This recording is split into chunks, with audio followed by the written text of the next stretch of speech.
I'm Chantal Belafonte reporting in your neighborhood of Bosque County.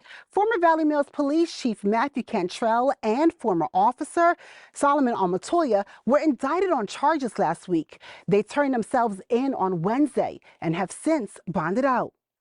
A few days ago, the city of Godley took to social media to inform the public of former police chief of Valley Mills, Matthew Cantrell, and former police officer Solomon Omotoya's recent indictment. According to the Post, Cantrell was charged with one count violation of motor fuel tax requirements, while Omotoya was charged with 4 separate counts, including a new charge of motor fuel tax requirements. I sat down with Omotoya's legal attorney about his most recent charge. This was a complete surprise, actually. We had obviously known about the Bosque County investigation and the arrest associated with that back in February. I've been following the story for months. If you recall, Cantrell and Omotoya shortly worked for the Valley Mills Police Department before being charged with abuse of official capacity and other charges. Prior to being hired for Valley Mills Police Department, Cantrell and Omotoya worked for the city of Godley's Police Department. Indictment charges stem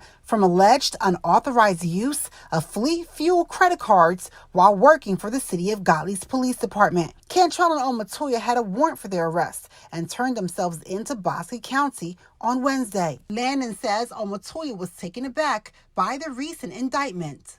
His shoulders are quite heavy at the moment. He was very upset. He understood that something was probably coming at some point, but to be hit with the idea that you've got a 4-count indictment when we did not know there were 4 counts even being looked at, and we don't know what constitutes each of those. Bosque County Sheriff Trace Hendricks took to social media saying in part, quotes, "My investigators and myself were in a position in which we had to maintain silence due to a continuing investigation from the ranger in Johnson County, as well as an open investigation being conducted by the FBI. Landon says her client has cooperated throughout the length of the investigation and isn't the person some may think he is.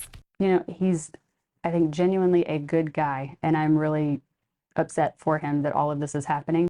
We'll continue to follow the story and keep you updated once we have more information. I'm Chantal Belafonte reporting in your neighborhood of Bosque County.